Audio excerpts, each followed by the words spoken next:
बोलो जयकारा बोल मेरे श्री गुरु महाराज की जय। सभी गुरुमुख प्रेमियों से सप्रेम जय सच्चिदानंद।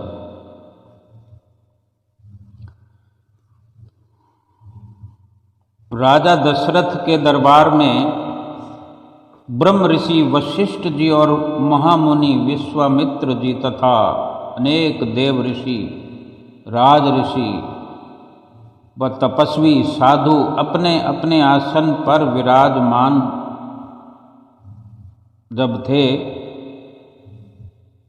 क्या वो एक सुंदर नज़ारा था जब इस प्रकार सभी अपने अपने आसन पर विराजमान हैं और श्री रामचंद्र जी,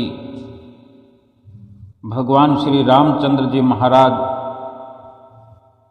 सर्वज्ञ होकर भी गुरुजनों के सन्मुख एक जिज्ञासु की तरह, एक मुमुक्ष बनकर उपस्थित हुए हैं।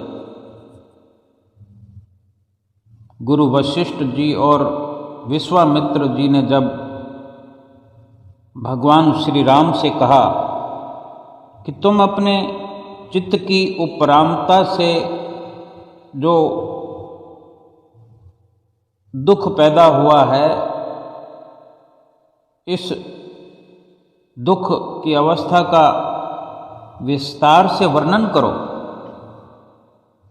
तब मोहनी मूरत कमल नयन श्री रामचंद्र जी भगवान ने हाथ जोड़कर बड़े विनम्र भाव और मधुर वाणी में बोला कि हे भगवान, इस शरीर रूपी मरुभूमि में काम रूपी धूप के ताप से प्रतीत हो रही यौवन रूपी मृग तृष्णिका के प्रति दौड़ रहे मन रूपी मृग विषय रूपी गड्ढे में गिर पड़ते हैं। यानी जैसे मरुभूमि में सूर्य की धूप के प्रभाव से भ्रम की मृग तृष्णा उत्पन्न होती है, जैसे रेगिस्तान रेतीले प्रदेश में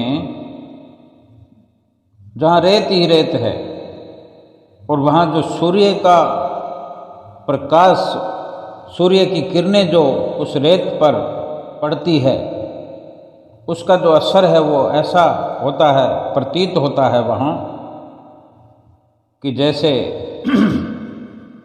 पानी ही पानी दिखता है, दूर से आभास होता है उस सूर्य की किरणें जो रेत पर पड़ती है, तो वो पानी की तरह चमकता हुआ दूर से भ्रम होता है, इस प्रकार का। और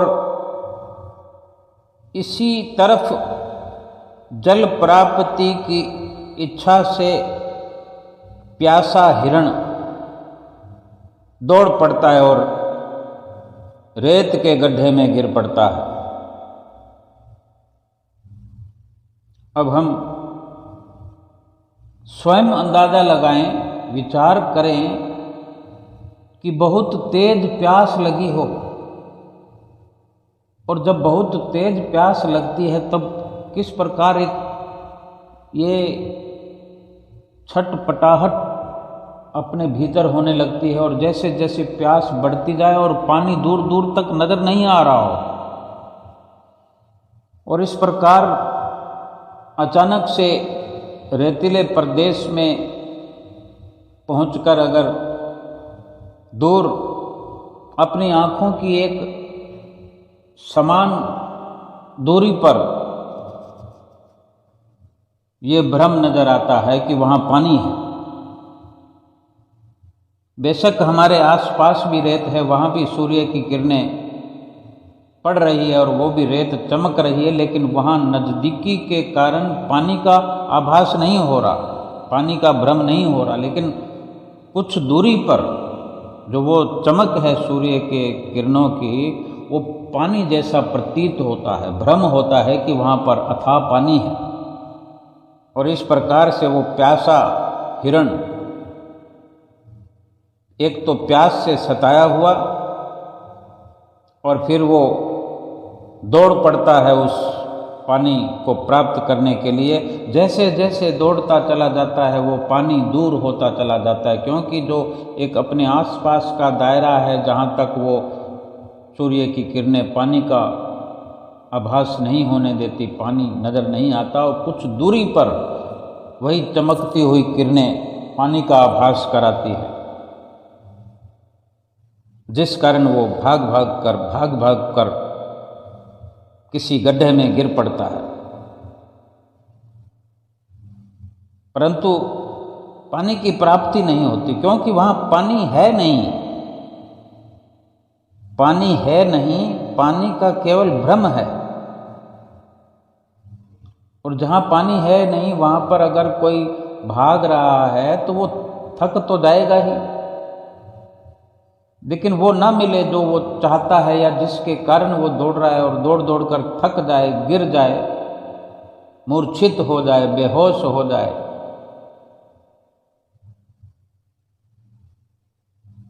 इसी प्रकार काम के प्रभाव से जवानी के नशे में दौड़ रहा ये जीव, ये मनुष्य विषय विकारों के गड्ढे में जा गिरता है और महान से महान दुखों को प्राप्त करता है, दुख उठाता है। यही वर्णन भगवान श्री रामचंद्र जी महाराज अपने सन्मुख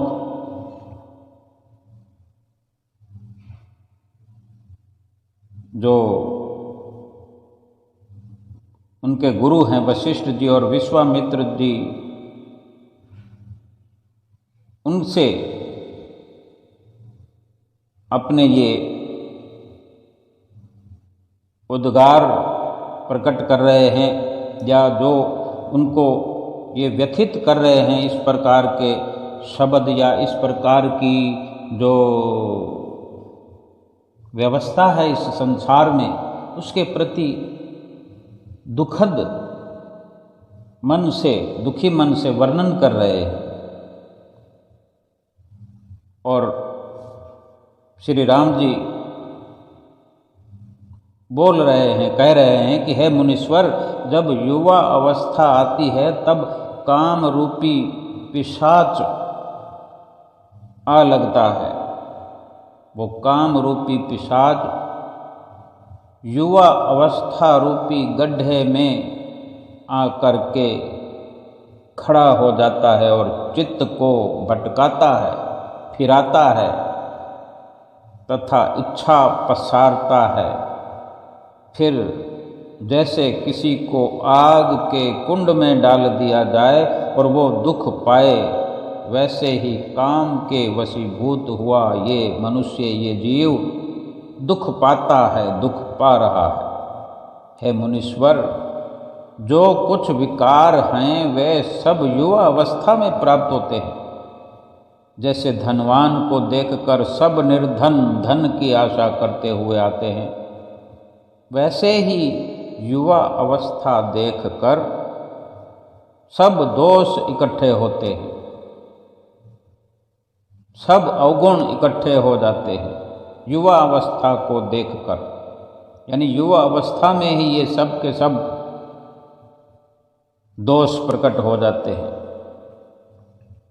जो भोग को सुख रूप समझकर भोग की इच्छा करता है वो परम दुख का कारण है। जैसे मद का घट भरा हुआ देखने मात्र से सुंदर लगता है, परंतु जब उसको कोई पान करे, उसको पिए, तो उन्मत्त होकर वो दीन हो जाता है और निरादर पाता है। जैसे मदिरा का घड़ा भरा हुआ होता है, वो घड़ा देखने मात्र से बहुत सुंदर लगता है, लेकिन उसके भीतर जो नशा है, मदिरा है, उसको पिया जाए तो फिर नशा हो जाने पर एक गरीब की तरह दयनीय अवस्था उसकी हो जाती है और इस प्रकार के कृत्य करने लगता है कि उसका अपमान होता है, निरादर होता है। वैसे ही जो भोग देखने मात्र से सुंदर मालूम होते हैं, जो हम संसार के भोग भोगते हैं, जिनको सुख समझकर भोगते हैं, किसी भी प्रकार के सुंदर रिश्तों में, सुंदर सामानों में, सुंदर खान पानों में, सुंदर कपड़ों में, सुंदर साज सज्जा में, इनको जितना भी भोगते हैं, ये भोग जो हैं देखने मात्र से बहुत सुंदर प्रतीत होते हैं, परंतु जब इनको जीव ये भोगता है तब तृष्णा से उन्मत्त और पराधीन हो जाता है, गुलाम हो जाता है। इनको भोगने से तृप्ति नहीं होती, परेशानियां बढ़ती जाती है, तृष्णा बढ़ती जाती है और इन सब का गुलाम होकर रह जाता है। हे मुनीश्वर, ये काम, क्रोध, मोह और अहंकार आदि सब चोर इस जवानी रूपी रात को देखकर लूटने लगते हैं और आत्म ज्ञान रूपी धन को चुरा कर ले जाते हैं। इससे जीव गरीब हो जाता है, दीनहीन हो जाता है और आत्म आनंद के बिछोड़े से फिर तड़फता है, आत्म आनंद के वियोग से तड़फता है। ऐसी दुख देने वाली युवा अवस्था को मैं अंगीकार नहीं करता। है मुनीश्वर, जैसे प्रलय काल में सब दुख आकर एकत्र होते हैं, वैसे ही काम, क्रोध, लोभ, मोह, अहंकार, चपलता इत्यादि सब के सब दोष अवगुण इस युवा अवस्था में आकर इकट्ठे होते हैं। ये सब बिजली की चमक की तरह है, जैसे बिजली चमकती है, बरसात के समय में जैसे बिजली चमकती है और मिट जाती है, वो एक झलक मात्र की चमक होती है। ये भी जो युवा अवस्था में सब कुछ चमकने वाले बिजली की चमक से हैं की तरह हैं और चमक कर फिर मिट जाते हैं। और जैसे समुद्र में तरंगें आती हैं और मिट जाती हैं, वैसे ही ये युवा अवस्था, ये जवानी की अवस्था भी आकर मिट जाती है। जैसे स्वप्न में कोई स्त्री विकार से छल कर चली जाती है, वैसे ही अज्ञान में ये युवा अवस्था, ये जवानी छल कर जीव को चली जाती है। हे मुनीश्वर, युवा अवस्था इस जीव की परम शत्रु है। जो मनुष्य इस शत्रु से बचे हैं वही धन्य हैं। इसके शस्त्र काम और क्रोध हैं। जो इनसे छूटा वो व्रज के प्रहार से भी फिर नहीं छेदा जाएगा। यानी जो इन शस्त्रों से बच गया, काम और क्रोध, इनके प्रकोप से बच गया, इनके प्रहार से बच गया, फिर वो किसी भी प्रकार से उसका बाल बांका नहीं हो सकता। और जो इनसे बंधा हुआ है वो पशु के समान है। ये जवानी देखने में तो सुंदर है, परंतु भीतर से तृष्णा से खोखली हुई पड़ी है। जैसे वृक्ष देखने में तो सुंदर हो, परंतु भीतर से उसके घुण लगा हुआ हो, वैसे ही ये जवानी की अवस्था है। इस जीव की ये युवा अवस्था है। युवा अवस्था में जीव जिन भोगों के निमित्त यत्न करता है, कोशिशें करता है, पुरुषार्थ करता है, वे भोग आपात रमणीय तो हैं, परंतु घने घने महान दुखदायी भी हैं। कारण यह है कि जब तक इंद्रियों और विषयों का संयोग है तब तक अविचार से भला लगता है, और जब वियोग होता है तब दुख होता है। इंद्रियों और विषयों का संयोग है तब तक अविचार से भला लगता है, और जब इनसे बिछड़ना होता है तब बहुत दुख होता है। भोग में सुख समझने वाले मूर्ख जीव प्रसन्न और उन्मत्त होते हैं,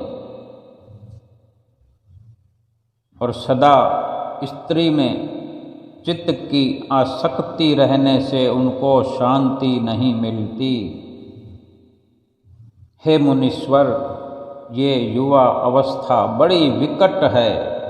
बड़े बड़े बुद्धिमान, निर्मल और प्रसन्न पुरुषों की बुद्धि को भी मलिन कर डालती है। जैसे निर्मल जल की बड़ी नदी वर्षा की ऋतु में मलिन हो जाती है, वैसे ही जवानी में बुद्धि मलिन हो जाती है। जैसे जब प्रबल पवन चलती है तब सूखे पत्तों को उड़ा ले जाती है, वैसे ही जवानी की अवस्था, युवा अवस्था वैराग व संतोष आदि गुणों का खात्मा कर देती है। इससे है मुनीश्वर, समुद्र बड़े जल से तरंगों को, लहरों को पसारता है और उछालता है, तो भी अपनी मर्यादा नहीं त्यागता, क्योंकि ईश्वर की आज्ञा मर्यादा में रहने की है। और युवा अवस्था तो ऐसी है कि शास्त्र और लोक की मर्यादा को भी उल्लंघ कर चलती है। उसका अपना विचार तो रहता ही नहीं।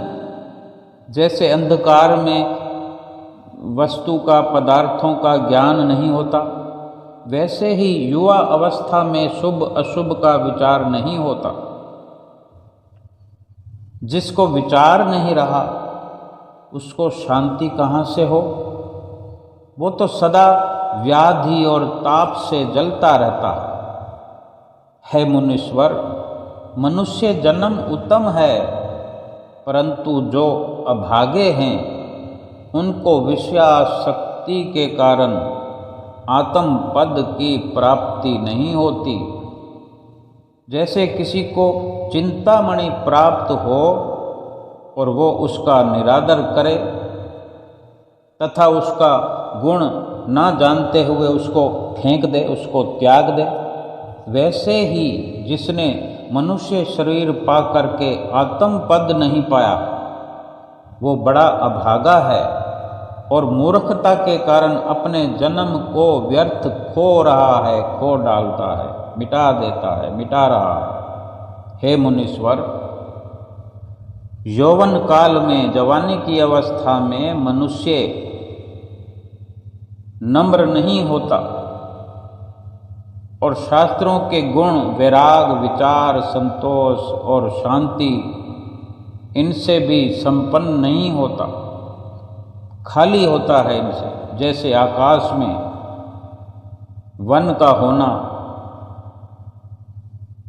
आश्चर्य से अधिक कुछ भी नहीं,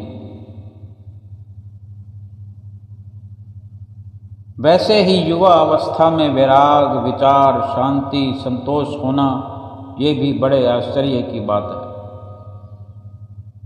जो वन, जंगल धरती पर हुआ करता वो आकाश में कैसे हो सकता? ये असंभव है। इसी प्रकार ही जवानी में वैराग, विचार, शांति और संतोष होना असंभव है। समुद्र में तरना कठिन है क्योंकि उसमें जल अथाह है और उसका विस्तार भी बड़ा है। इसके साथ ही उसमें मत्स्य और मगर आदि बड़े बड़े जीव रहते हैं। ऐसे समुद्र का तरना भी सरल माना जा सकता है। ये नामुमकिन जैसा है, फिर भी इसको सरल समझ सकते हैं, मान सकते हैं। परंतु जवानी का, युवा अवस्था का तरना महाकठिन है। कोई एक युवा अवस्था में जो चलायमान नहीं होते, कोई कोई विरले जो युवा अवस्था में, जवानी की अवस्था में संयम अपनाए हुए, कोई कोई विरले पुरुष जो धन्य पुरुष कहलाते हैं, वंदना करने के, वंदन करने के वे लायक हैं। हे मुनीश्वर, इसलिए आप मुझसे वही उपाय कहिए जिससे युवा अवस्था के विकार और दुख से मुक्त होकर आत्म पद की प्राप्ति करूं। भगवान श्री रामचंद्र जी जो कण कण में, जो सर्वेश्वर, जो जगदीश्वर हैं, वे भी जो मर्यादा पुरुषोत्तम कहलाए, मर्यादा में अपने सतगुरु के सन्मुख अपने इस प्रकार एक युवा अवस्था, एक जीव की इस अवस्था के बारे में दुखद वर्णन करते हैं और समाधान के लिए विनती करते हैं।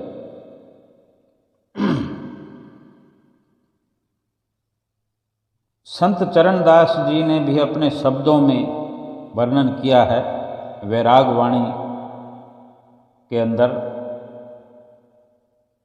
या तन को कहा गर्व करत है, या तन को कहा गर्व करत है, ओला ज्यों गल जावे रे, तेल फुलेल सुगंध उबटनो, अंबर अतर लगावे रे, नाना विधि सो पिंड समारे, जर बर धूर समावे रे, वेद हकीम करे बहु औषध, पंडित मंत्र सुनावे रे, कोट जतन सो बचे न क्यों ही, देवी देव मनावे रे, जिनको तू अपनों कर जाने, दुख में पास ना आवे रे, कोई झिड़के कोई अन्न खावे, कोई नाक चढ़ावे रे, ये गति देख कुटुंब अपने की, इनमें मत उलझावे रे, चरणदास सुखदेव कहत हैं, सतसंगत मन लावे रे। कितनी मधुर वचनावली संतों महापुरुषों की इस जीव के सन्मुख हमेशा रही है। इस प्रकार ये श्री रामायण जी के, भगवान श्री रामचंद्र जी महाराज जी के वचन, जिन्होंने सार समझा दिया अपने गुरुदेव के सन्मुख इस प्रकार की विनती करके कि कोई ऐसा जतन बतलाएं, समझाएं, कोई ऐसी राह सुझाएं, उपाय कहें जिससे युवा अवस्था के विकार और दुखों से मुक्त होकर मैं आत्म पद की प्राप्ति करूं। ये स्वयं भगवान के वचन है। इससे यही सिद्ध होता है कि सतगुरु की चरण शरण अपनाए बिना, उनके प्रदर्शन के बिना, पथ प्रदर्शन के बिना, उनको रहबर बनाए बिना उद्धार संभव नहीं है। और फिर जो महापुरुषों के वचन उनकी ओर से चरणदास जी की वाणी में भगवान श्री रामचंद्र जी महाराज जी के इन प्रश्नों का, इस प्रकार की चिंता का जो समाधान हुआ, उससे भी ये सिद्ध हो जाता है कि फरमाते हैं कि इस तन को क्या, इस तन का, इस शरीर का घमंड करता है, या तन को कहा गरव करत है, ओला जो गल जावे रे। इस शरीर का मान करता है जो बर्फ के गोले की तरह पिघलते पिघलते पिघलते पिघलते नष्ट हो जाता है। कितने सुगंध, कितने तेल फुलेल उबटन जैसे पदार्थों का, इत्र जैसे सुगंधियों को लगाता है, अनेक अनेक प्रकार से इस शरीर को संवारता है। जो जल बल कर धूल में समाने वाला है, मिट्टी में मिलने वाला है। वेद और हकीमों से बहुत प्रकार की औषधियाँ, बहुत प्रकार के साधन, बहुत प्रकार के पंडितों के मंत्रों का उच्चारण इस शरीर को सुखी बनाने के लिए करोड़ों जतन करता है। देवी देवों को मनाता है। कोट जतन सो बचे न क्यों ही, देवी देव मनावे रे। जिनको तू अपनों कर जाने, दुख में पास न आवे रे। कोई झिड़के कोई अन्न खावे, कोई नाक चढ़ावे रे। जिनको तू अपना समझता है वो दुख में पास नहीं आने वाले। कहीं से झिड़कियां मिलती हैं, कोई आंख दिखाता है, कोई नाक चढ़ाता है। ये गति देख देख कर भी इन्हीं में उलझता है। हम स्वयं अपने ही जीवन में इस प्रकार का अपने सामने ही बड़े बुजुर्गों का अनादर हम कर चुके हैं, देख भी रहे हैं, एक के साथ, दूसरे के साथ, फिर हमारे साथ भी होने लगता है, होने लगेगा। लेकिन हम अचेत बैठे हुए यही समझा रहे हैं कि जिनको तू अपना समझे बैठा है वो तेरे कोई दुख की घड़ी में तो पास आने वाले हैं नहीं। ये गति देख कर अपने परिवार की गति देख चुका है, फिर भी इन्हीं में उलझता है। संत चरणदास जी कहते हैं, इन सब से पीछा छुड़ाकर, पिंड छुड़ाकर सत्संग में मन क्यों नहीं लगाता। इससे यही सिद्ध हुआ कि ये जो जन्म है, ये जो जन्म है, ये शरीर है, ये क्षणभंगुर है। बहुत कम से कम, बहुत थोड़ी अवधि हमें मिली है इस मनुष्य जीवन की। यह अवधि पूरी होने पर तो तुरंत काल इसे हड़प लेगा। काल, यमराज कैसे झड़पता है इसको, कैसे झपट्टा मारता है। क्या किसी ने घर से बाहर होकर अगर किसी की मृत्यु हुई है तो क्या किसी ने फोन किया है कि मैं 1 घंटे बाद मृत्यु को प्राप्त हो जाऊंगा, मेरी मृत्यु होने वाली है।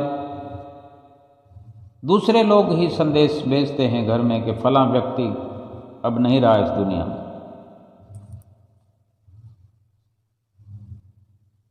वैद, हकीम, ज्योतिषी, पंडित आदि कोई फिर बचा सकते हैं?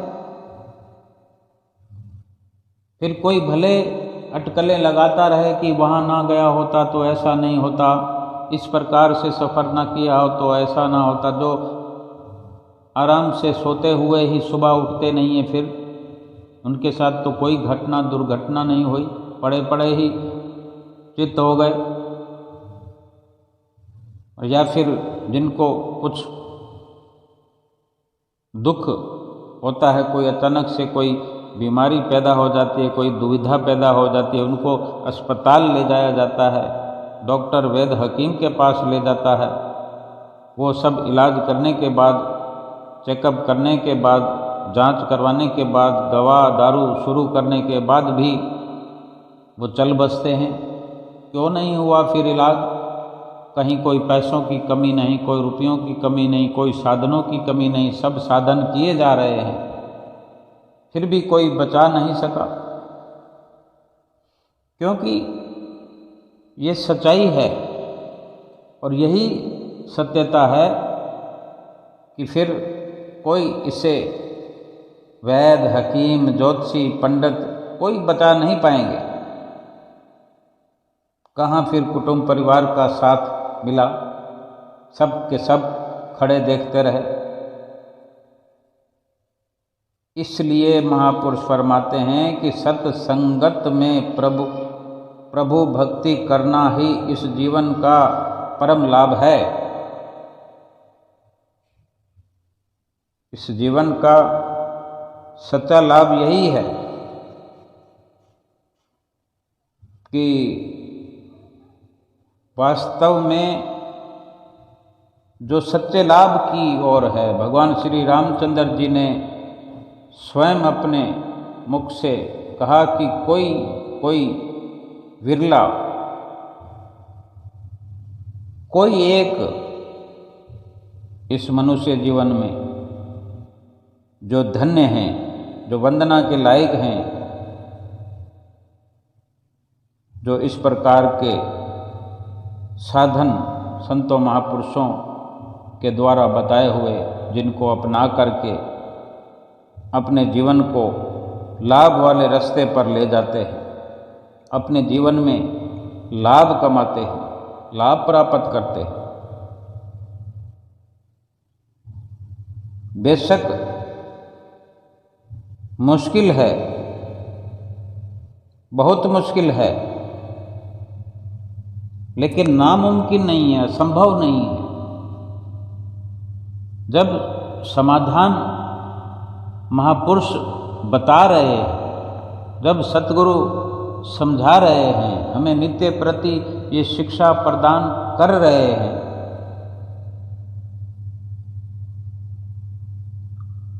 इसीलिए हर गुरुमुख का फर्ज हो जाता है कि सब नाम भक्ति की कमाई करें, अच्छे कर्म करें, सही रास्ते पे चलें, ताकि आगे पहुंचकर वाह वाह हो कि हाँ ये गुरुमुख है।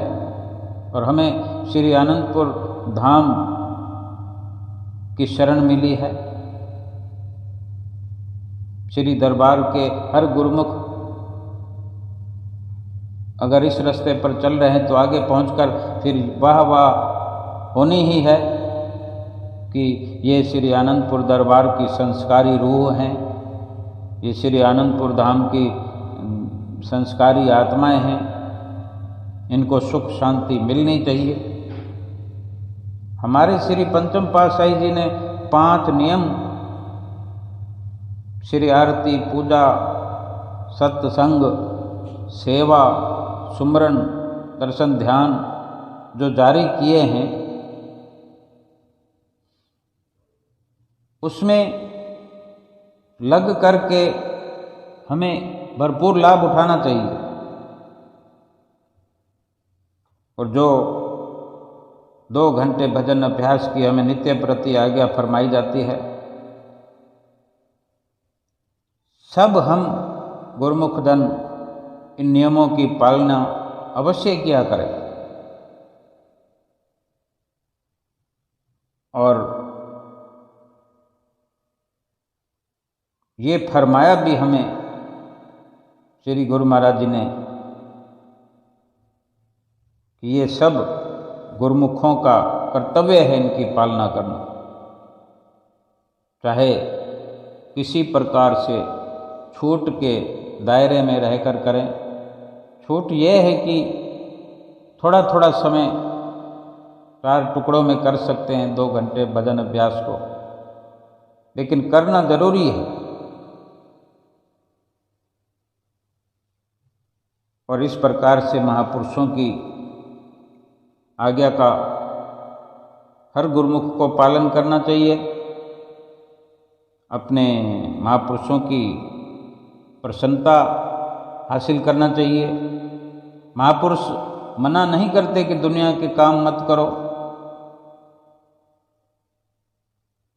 बेशक करो, लेकिन ये ध्यान में रखो कि आपको आत्मा के कल्याण का कार्य करना ही करना है। शरीर छूटने के बाद आत्मा कहाँ जाएगी? जीते जी शरीर के आराम का, उसको सुख देने का साधन तो सब करते हैं, परंतु शरीर के छूटने के बाद आत्मा के आराम का साधन भी इसी शरीर के रहते हुए करना पड़ेगा, जिससे आत्मा मालिक के चरणों में पहुँचे। मालिक के चरणों में पहुंचकर मुकम्मल सुख प्राप्त करे, आराम प्राप्त करे, शांति प्राप्त करे।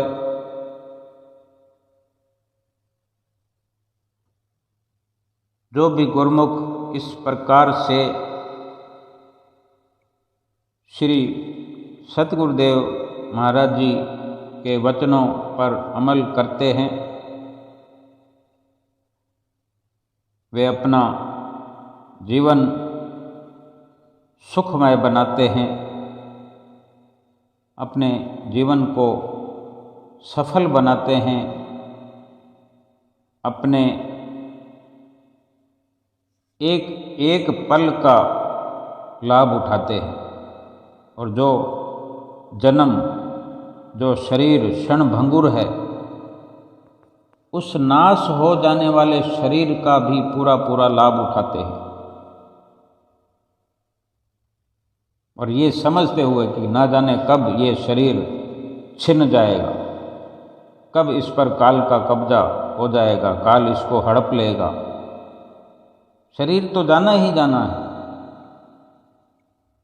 लेकिन ये विचारणीय है कि शरीर के जाने से पहले ये बहुत बड़ा कार्य जीवात्मा के सुखी करने का अगर इस शरीर के रहते हो जाए तो ये जीवन का स्वर्णिम लाभ है। इस लाभ को प्राप्त करके हमेशा हमेशा के लिए अपनी आत्मा को सुरखरू, अपनी जीवात्मा को खुशहाल, इस जीवात्मा को शांति, परम शांति दिलाते हुए अपने इस जीवन का लक्ष्य पूरा करना ही सही मायने में ये मनुष्य जीवन की जो बहुत बड़ी सफलता है। बोलो जयकारा बोल मेरे श्री गुरु महाराज की जय।